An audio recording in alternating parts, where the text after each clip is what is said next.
Pereira, ciudad moderna, inteligente y para la gente. Gobierno de la ciudad. Más infraestructura, más seguridad, más educación, más movilidad, más salud y más bienestar para los pereiranos. Gobierno de la ciudad, Pereira, capital del eje. Hola, muy buenas tardes para todas las personas que nos observan. Estamos el día de hoy en un evento programado por la Secretaría de Cultura, por la Biblioteca Pública Ramón Correa Mejía y por la Alcaldía de Pereira en esta Semana del Idioma. El día de hoy nos acompañan Faineri Valencia Torres, licenciada en Español y Literatura de la UTP y coordinadora de proyectos y representante legal de la Corporación Ochun. También está con nosotros el profesor, investigador y periodista Harold Giraldo. Estamos en torno a un conversatorio llamado Los Embera son palabra del mundo. Y queremos iniciar el día de hoy con una pregunta que creo que todos nos hemos hecho aquí, y es ¿por qué conocer a los Embera? ¿Por qué reconocer a esta comunidad que es tan numerosa, pero que al mismo tiempo es un poco desconocida en el panorama? Faineri. Bueno, muchas gracias Ana, a la Secretaría de Cultura, al profesor Harold por encontrarnos hoy aquí. Un saludo para todas las personas que nos ven hoy.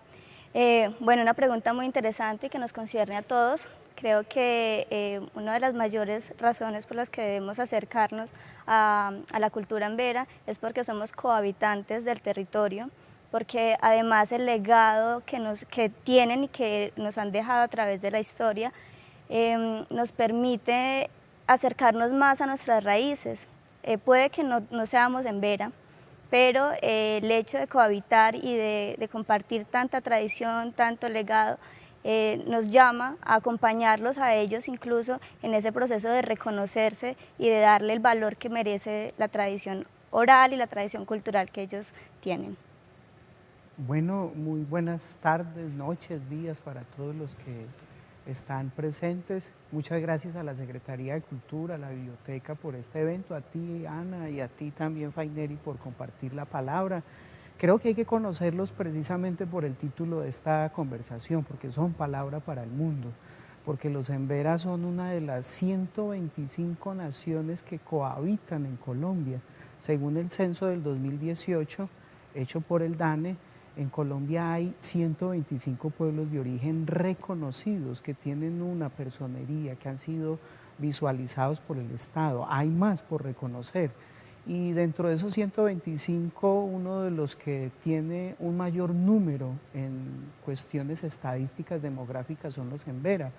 Está por debajo, desde luego, de la nación Wayuu, que son los principales, con más de 1 millar. Según el censo del 2018, son cerca de 2 millones de habitantes indígenas o nativos o originarios que tiene este país.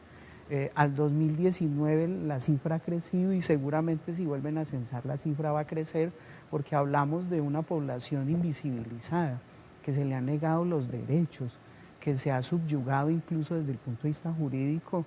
Recordemos que en el 86 la Constitución de este país decía que ellos eran personas sin alma, incivilizados, y posterior a la Constitución del 91 todavía tenemos muchos visos de segregación. Hay gente que los considera irracionales o hay gente que los ve como alguien de segunda dimensión o como alguien a subvalorar. Y son palabra para el mundo porque como cada cultura tiene un tejido, tiene algo por contar, tiene una cosmovisión y una cosmogonía, y esa cosmovisión merece que como patrimonio de nuestra nación, como patrimonio de la humanidad, sea conocido por todos. A mí me gustaría llamar la atención sobre algo que menciona el profesor John Harold, y es justamente esa cantidad de personas que hacen parte de la comunidad embera y de las otras comunidades que habitan este territorio, que lo han habitado desde hace mucho tiempo y que se suelen denominar como minorías étnicas, que es, según lo que yo también he podido investigar, una gran mentira, ¿cierto? Lo vemos con las cifras que nos plantea el profe, porque generalmente lo que se hace es tomar como minoría o como una población un establecimiento específico de esas personas. Y claro, si nos vamos a verlo, los pereiranos somos una minoría. Entonces, esa manera como de presentar estas culturas hace que las veamos muy alejadas de nosotros, que le sigamos haciendo mucho el juego a esta idea colonialista de separarnos, de segregarnos, de no reconocernos también en lo que las mismas culturas nos han legado como la cosmovisión que hace parte de lo que nosotros somos. Y leyendo por ahí un poquito a Víctor Zuluaga, que es un gran investigador del tema, él señalaba que hace muchos años, pues en uno de estos documentos reales, se había dado la orden para que estas comunidades tuvieran que habitar un territorio específico, los resguardos, ¿no? Los llamados resguardos, pero que era sumamente difícil porque son comunidades, la Embera en especial, que yo no sabría, y aquí les quería preguntar eso, no sabría si denominarla como una comunidad nómada, porque no necesariamente tienen un poblado, no necesariamente se ubican todos juntos en un determinado territorio, sino que habitan por familias en lugares muy distintos. Y eso ha hecho siempre muy difícil el poder saber cuántos específicamente son, en dónde están ubicados. Entonces, qué bueno como contar un poquito al respecto. Bueno, ¿quieres tú? No, dale pues. En términos estadísticos, los emberas son más de 200.000. Los Nasa, que es la población con la que compite el segundo o tercer puesto, también tienen una población cercana a los 200.000. Y como son una nación, es decir, este es un país pluriétnico, plurimulticultural, que se podría basar en la teoría en cualquier parte del mundo de reconocer a los pueblos de origen bajo la idea de que ellos son primero que nosotros, tienen la potestad de constituirse como una nación, es decir, de tener sus propias normas, de tener sus propias maneras de asociación y sus propias maneras jurídicas de establecerse. Los emberas en una nación están compuestos por lo menos por 6 pueblos distintos entre sí. Hablamos de embera catíos, hablamos de embera chamí, hablamos de embera epidara de Sidara, hablamos de un grupo que está recogido dentro de la nación embera que son los Huonán, y hablamos de unos embera a secas cuyas marcas son difíciles de asumir porque no tienen una lengua. Hablo por ejemplo de los que están en Río Sucio, incluso en esta ciudad de Pereira, y que sin embargo están dentro de la nación embera, que pueden ser de cualquier otra cultura o nación, y sin embargo se plegaron a esta otra nación. Ahora, como para categorizarlo, uno podría decir que esos son los tipos de culturas que hay en los embera. Tienen dialectos distintos, aunque tienen una raíz o un idioma que es el embera vedea, que seguramente la Corporación Ochun lo ha trabajado mejor que cualquier otra persona, igual que Eduardo Patiño, un historiador. Y por lo menos se podrían diferenciar en 3 tipos. Hay emberas que están al lado del río, y estos emberas que están al lado del río son los que se han podido de alguna manera constituir en territorios un poco más seguros, dado que el río les provee ciertas garantías y el ambiente, pero también hay emberas que están un tanto en el bosque. Puedo citar, por ejemplo, el caso de Purembará, o Currumay, o Jitodocabú, que tienen un poco más la necesidad de moverse porque hay que recolectar frutos, hay que cazar y todo no está allí. Y hay emberas de bosque como los Bunán, o emberas de selva, para decirlo en términos un poco más específicos, que sí tienen esta posibilidad de moverse, entonces son más nómadas, no se atesoran en un sitio, sino que se desplazan. Y podrían haber muchos más rasgos característicos de los embera por las circunstancias actuales del neocolonialismo que los ha traído a las ciudades o que los ha hibridado con tantas otras prácticas, pero por lo menos esos 3 rasgos nos permiten hablar de lo que es la nación embera y al mismo tiempo entender que como nación se ubican a través de congresos, son congresos que reúnen toda la población o una buena parte de esta población, toman sus decisiones y establecen tanto planes de vida como planes de salvaguarda. Podríamos hablar luego de los planes de salvaguarda, pero el plan de vida traza su bitácora para poder reexistir en el tiempo.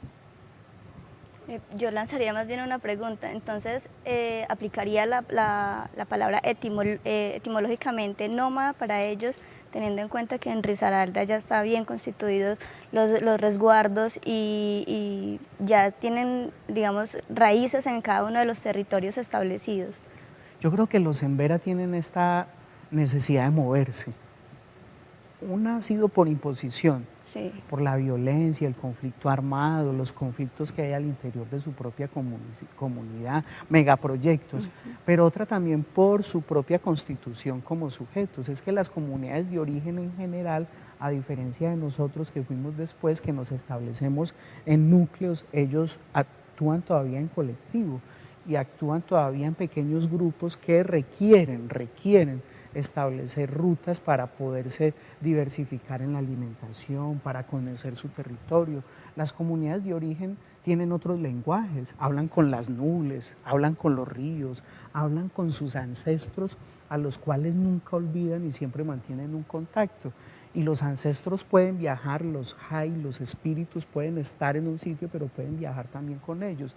De modo que sí tienen un espíritu nómada, pero las condiciones un poco de establecimiento de la propia forma de vida en general de la nación colombiana los ha llevado a situarse, porque además en términos de nación, la nación es un territorio. Por ejemplo, hay que decir que los Embera están desde Bolivia hasta Panamá.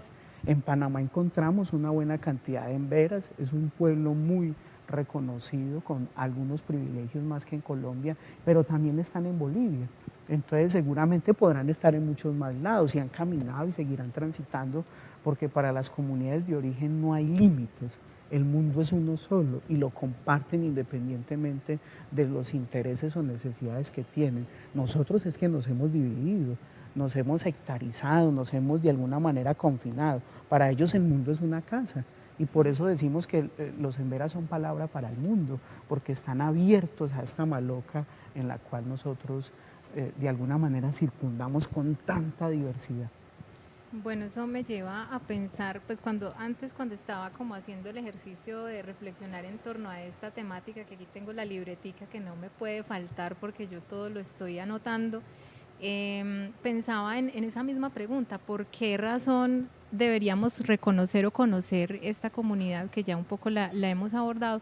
Y yo por mi parte la respondía un poco desde la experiencia que he tenido, y es que hace aproximadamente unos 3 o 4 años yo trabajaba en Marsella, en un lugar donde hay un resguardo, que es un resguardo muy reciente, de una comunidad en Vera que es un poco híbrida porque provienen de varias partes. O sea, no podríamos decir que a partir de como de la clasificación que nos ofrece el profe, sean de un único lugar, sino que tienen origen en muchos lugares y se han asentado allí por cuestiones de trabajo, por cuestiones incluso también de desplazamiento forzado, bueno, muchas cosas que ocurren lamentablemente, pero que ellos encuentran un hogar en ese sitio.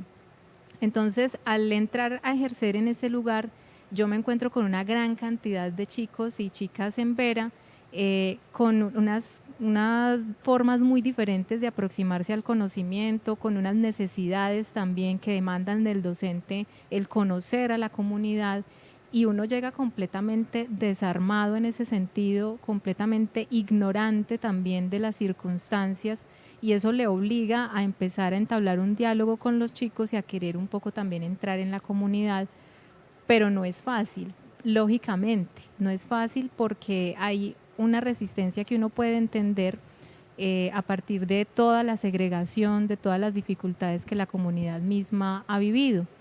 Finalmente, en ese proceso de encontrarme con estos chicos, que fue un proceso muy lindo, empecé a conocer algunas de sus tradiciones, de sus historias, y eso me remite directamente al libro que el profe tiene entre sus manos, que es una publicación reciente de La Chambrana, donde se recogen varias historias de la comunidad.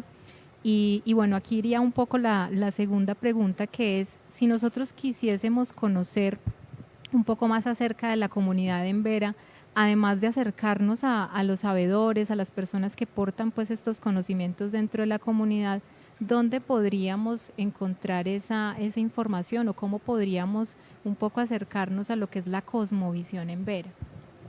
Pues yo creería que lo primero es acercarse al territorio, acercarse, vivir la experiencia. Lo segundo, cada día se está cultivando más esa cercanía a conocer las tradiciones de ellos, entonces hay muchos investigadores desde lo lingüístico hasta lo cultural, la cosmovisión. Entonces podríamos decir que recursos para acercarse al sentipensar de ellos hay muchos. en internet, a través de organizaciones como la Corporación Oshun, a través de investigaciones de estudios, como lo ha hecho el profesor John Harold, pero lo primero es acercarse a ellos, acercarse a la comunidad, conocer el sentipensar de ellos, cómo ven el mundo, cómo lo entienden, y a partir de ahí se despliega un universo grandísimo que nos ofrece la cosmovisión de ellos. Entonces, creería que lo primero es acercarse al territorio y reconocerlos. Comparto la misma apreciación que tiene la compañera. Creo que al ser palabra para el mundo, los Embera han estado siempre dispuestos a la interculturalidad. No son como algunas comunidades que hay en Colombia, que habría que mencionar que por lo menos hay 8 comunidades no contactadas o comunidades que están aisladas de manera voluntaria y que son también pueblos de origen y que se encuentran en la serranía del Chiviriquete o que están en la serranía del Perijá y que son grupos humanos que han resistido todo tipo de cualquier circunstancia colonial y se mantienen de algún modo sin contacto con nosotros.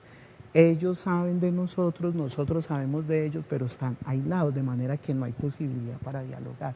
Los Embera se abrieron, como la mayor parte de los 125 pueblos de origen que tiene Colombia, de modo que están dispuestos para visitar sus territorios, para conectarnos con sus autoridades, sus sabedores, sus sabedoras, para comunicarnos con sus jaibanás, que son los hombres y mujeres que manejan el legado cultural y la medicina, con las parteras, con los sabios y las sabias. Pero tendría que citar que por lo menos hay 5 o 6 fuentes bibliográficas muy importantes. El profesor Víctor Zuluaga es de los historiadores que más ha recopilado información, tanto a nivel histórico, para hablar de los títulos, para hablar de dónde están asentados, de las características sociodemográficas y demás. Está desde luego el antropólogo Carlos Eduardo Vasco, que ha recuperado también mucha información alrededor de ellos, sobre todo el Jaibaná, ha hablado mucho de él y creo que es oportuno leer sus textos. Está desde luego ahorita que me parece brillante la labor que hacen en redes sociales a través de la recopilación de textos, historia, la Corporación Oshun, que hace un trabajo muy bello desde lo lingüístico y también desde lo sociocultural y al mismo tiempo desde la parte cosmogónica de ellos y cómo nos comparten información permanente alrededor de las redes sociales y la están divulgando ahorita por medios. Hoy también nos acompañan y han hecho un ejercicio radial y demás. Y me parece oportuno citar también, además de estos 3 fuentes, que por lo menos en términos de bibliografía hay instituciones que han hecho algunos proyectos. Recuerdo mucho el de la Embera Güera, por ejemplo, que es un libro hermosísimo que habla sobre las mujeres alrededor de sus visiones, costumbres, prácticas y demás. Y quiero hablar de una persona que escribió mucho sobre los Embera, no pudo recopilarlos, alguien debería hacer esa labor. De hecho es un gobernador que recientemente partió, Juan de Dios Querama, él es Embera Catío. Con él yo tenía una relación muy cercana, me compartía muchas cosas de su legado, parte también de lo que escribí aquí está por él, y él dejó varios fragmentos y creo que es oportuno que alguien recuperara todo ese saber, porque los Embera en general son orales.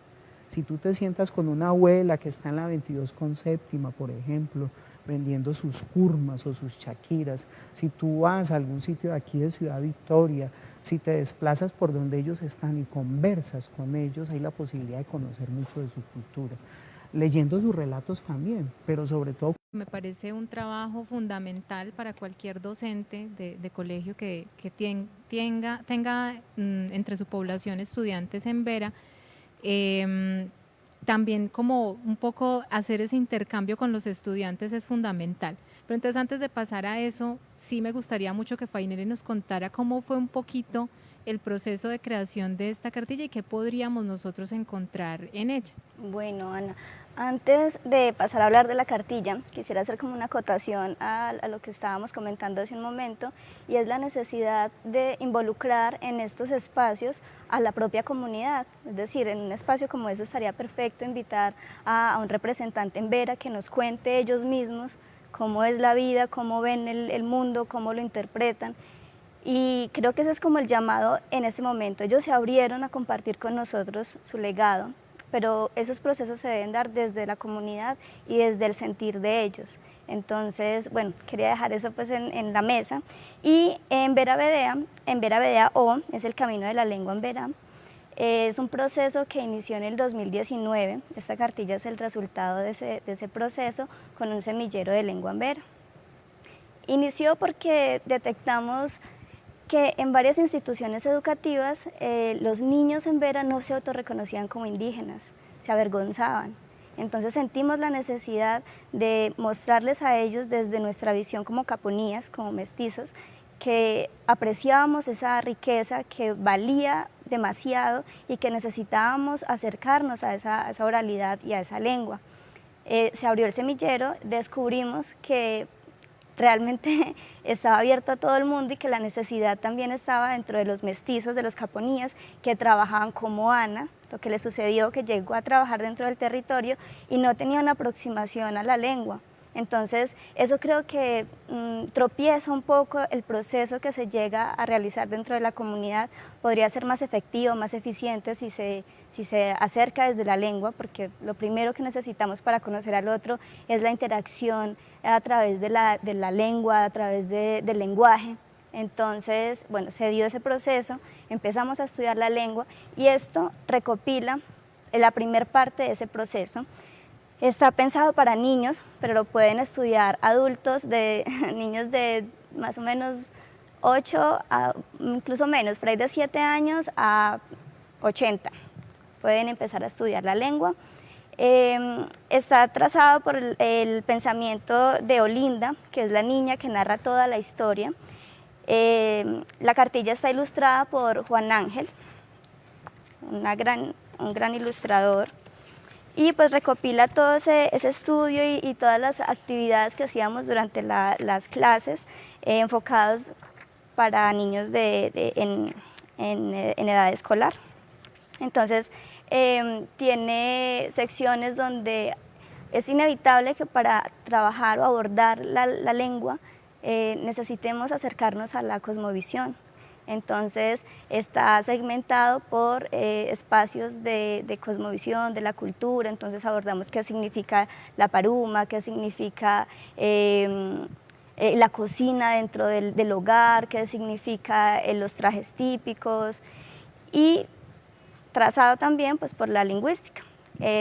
Nuestro mentor en esto pues, han sido muchos profesores de Pueblo Rico, profesores en Vera, como Libaniel Gutiérrez, Miguel, el profesor Miguel, también estuvo otra profesora, Lina Ugarí, y el lingüista Daniel Aguirre Lynch, que también hemos abordado desde el estudio de la lingüística todo este proceso. Es un proceso muy completo y que justamente le da respuesta como a esa necesidad. Por ejemplo, cuando yo ingresé, eso fue como en el 2013, a trabajar con estos chicos, veía que pues a uno lo habían formado para enseñar una lengua materna que no era la lengua materna de ellos. Entonces ese choque es bastante fuerte porque uno empieza, claro, con una visión lamentablemente que se nos ha inculcado desde la segregación, a pensar que es que el niño tiene dificultades de aprendizaje, que el problema es él, ¿cierto? Cuando el problema realmente es la formación que yo tengo y la ausencia de material para poder comprender mejor cómo funciona a nivel lingüístico, pero cómo funciona también la cosmovisión del pueblo en Vera. Y eso me lleva entonces a otro asunto que sería ya desde la cosmovisión, desde lo que uno ha podido como acercarse a esta comunidad. ¿Qué elementos resaltamos o qué nos parece interesante de la parte como mítica, de la parte cultural de este pueblo? Yo personalmente recuerdo mucho una experiencia que fue maravillosa de haber puesto a los chicos a recoger dentro de su propia comunidad cuáles eran los relatos tradicionales. Entonces muchos de ellos llegaron con el relato de la Aribada o del primer Jaibaná. Yo no tenía ni idea, fueron ellos quienes me contaron esas historias y eso lo recogimos después en unos trabajos pues, que se hicieron de manera escrita. Pero veo que también en el libro del profe John Harold y en la cartilla aparecen algunos de estos relatos tradicionales, también el relato de Dachi Cecé, que es fundamental también para la comunidad y que son encantadores de conocer, pero muy poca gente tiene como conocimiento de ellos. Bueno, primero me gustaría conversar un poco sobre lo que nos dijo Faineri, porque me parece que este espacio y estos otros que ha abierto la Secretaría de Cultura y la biblioteca son muy oportunos para conocer algo que también en términos estructurales en Colombia se nos ha sido negado. Creo que en Colombia no solamente carecemos nosotros las personas de poder acercarnos a ellos, sino que en general el proyecto educativo y el proyecto de nación central que tenemos ha excluido a estas personas, tanto que aparecen solo de postal en las comunidades de origen en los colegios, de modo que nuestros hijos, la mayor parte de colombianos, ni siquiera sabe qué es lo que existe en nuestro territorio. Y creo que con propuestas como este, que habría que tratar de masificar, se saldan algunas deudas que son necesarios de alguna manera ir desarrollando para que queden del todo resueltas. Y esto nos invitaría a conocer lo diverso que somos. Imagínense que nosotros tenemos un río tan potencialmente grande para la humanidad como es el Amazonas, pero yo no sé si ustedes y los que nos ven se acuerdan que nos han enseñado del Amazonas o si nos han llevado allí. Lo mismo diríamos de la nación Embera. Es una cultura viva con una riqueza sociocultural muy grande, y para empezar a responder tu pregunta iría a lo que Víctor Zuluaga me ha contado. Si algo es mítico, para colocarlo en el sentido de los Embera, es que son buenas personas, son buenas gentes, son personas tratables. Dicho de otro modo, son personas con las que nos podemos interactuar y aprender mucho. Y desde el punto de vista ya como cosmogónico, han compartido y producto de la hibridación muchos mitos relacionables con la tradición judeocristiana. A mí me parece muy llamativo, por ejemplo, Tutriaca.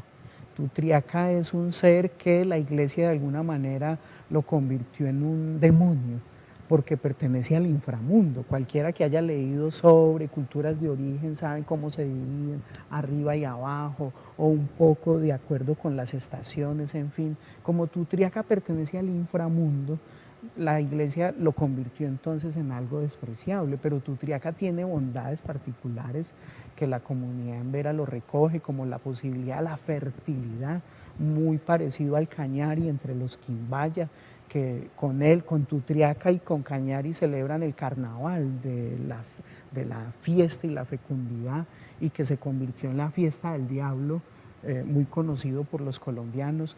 Luego tendríamos que hablar, por supuesto, de todo lo que está relacionado alrededor de sus relaciones con el contexto, la naturaleza. Para ellos la naturaleza les habla, para ellos todos somos espíritus Jai, y el Jai está en las piedras, Omó, por ejemplo, el Jai habita en un tigre, el Jai está en el tambo, el Jai también está en la palabra. El Jai, cuando yo pronuncio una palabra en general en las culturas de origen, la palabra está cargada de energías, tiene espíritus, carga tradiciones. Para nosotros las palabras pueden ser muy sueltas, para ellos son muy, muy vivas. De modo que también habría que hablar, por ejemplo, tú lo has dicho, de Dachisese, que es como una gran presencia para ellos, que es como el padre, ¿cierto? Siempre lo están referenciando de manera muy oportuna. El Jaibaná, por supuesto, que ya lo has dicho, y creo que hay muchas otras cosas más que explorar, ¿cierto? Por ejemplo, el abuelo fuego o los elementales, que todos para ellos tienen elementos fundacionales.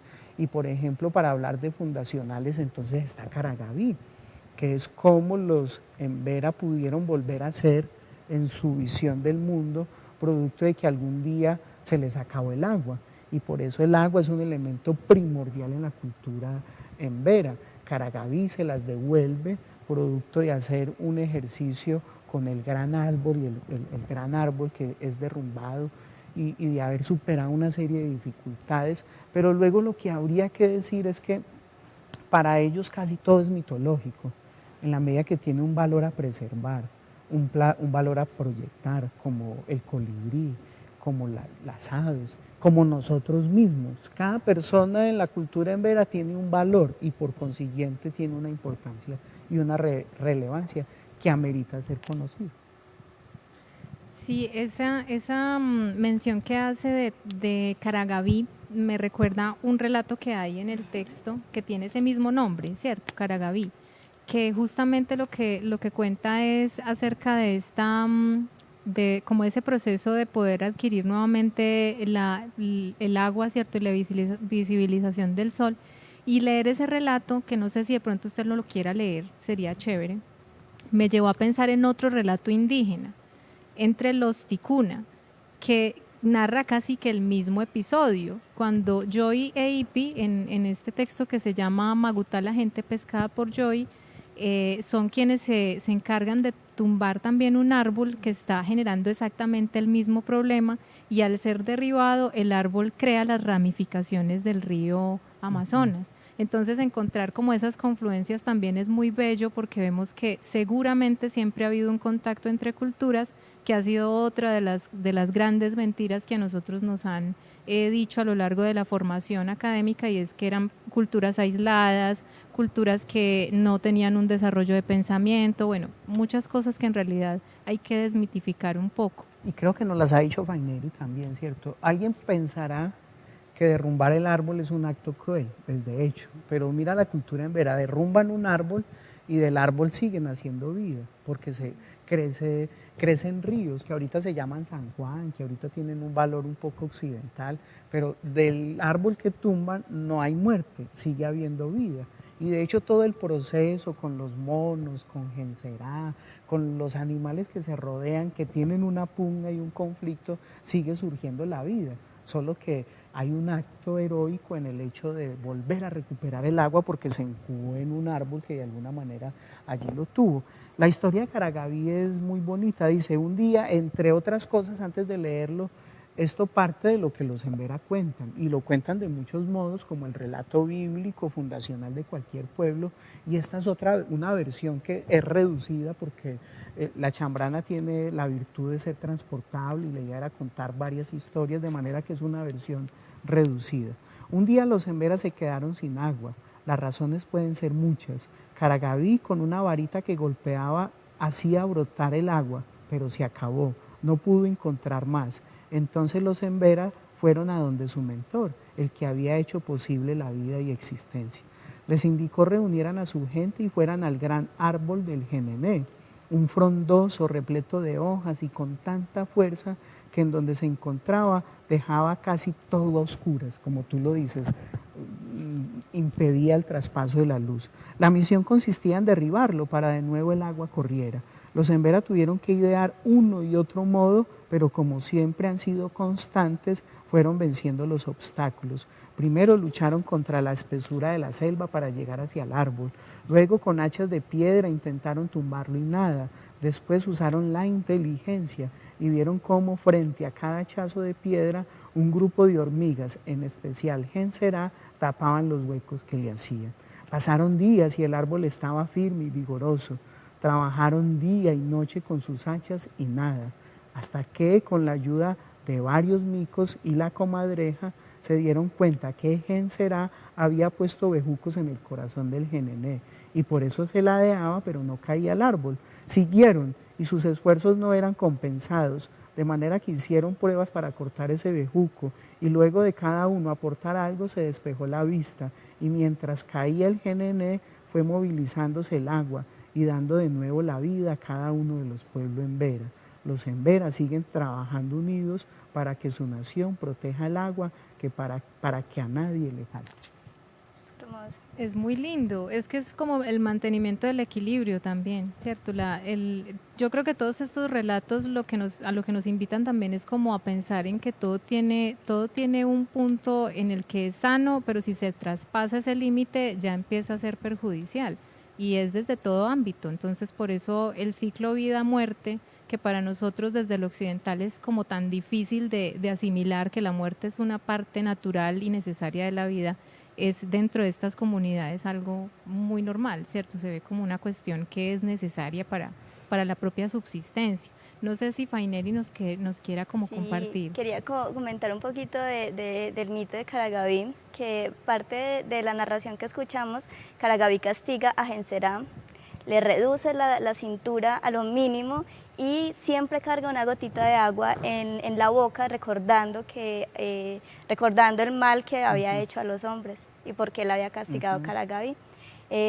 Algo que creo que es para todas las chicas de la corporación, María Fernanda, Paula Arcila, Caterina Hernández, que nos parece apasionante de la comunidad en Vera, es cómo están conectados con la tierra y cómo esa conexión se expresa siempre a través de Vedea, de la lengua.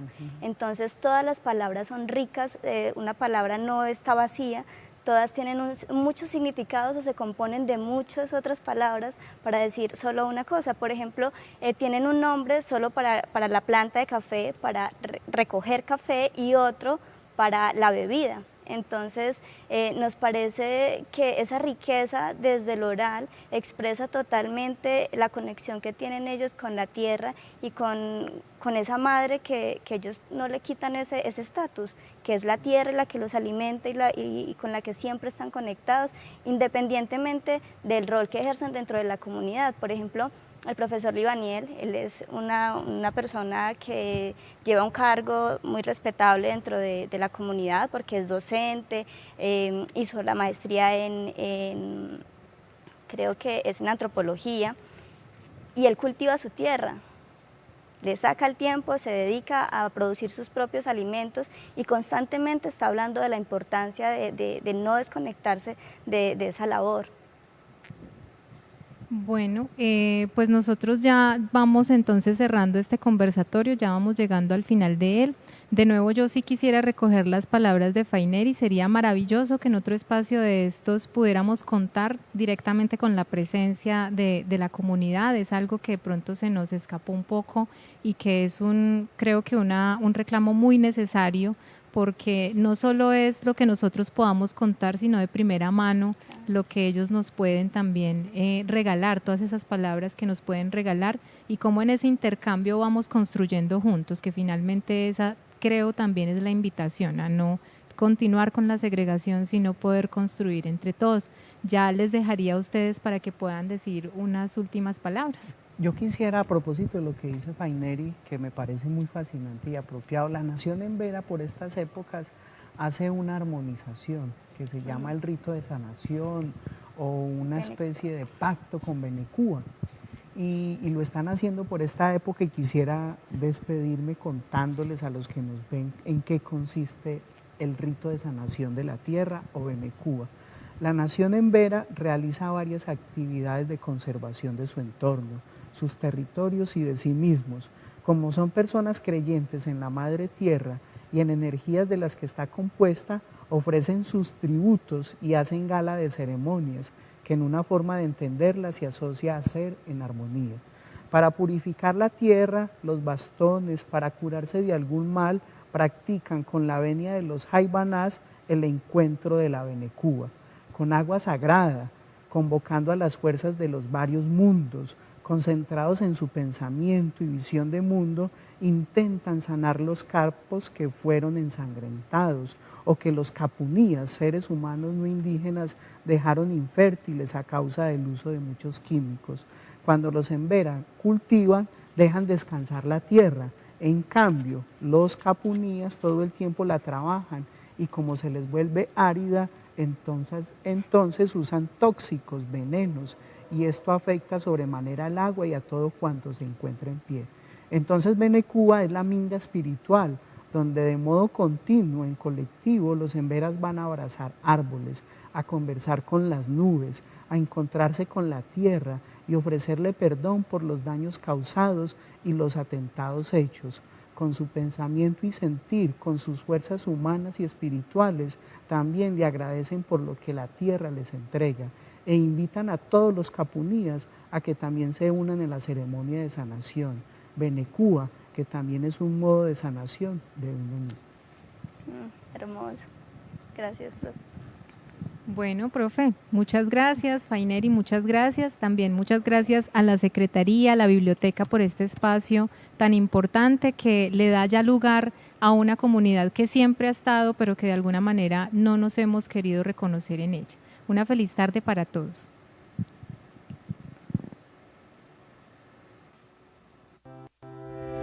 Una ciudad moderna, inteligente y para la gente. Gobierno de la ciudad.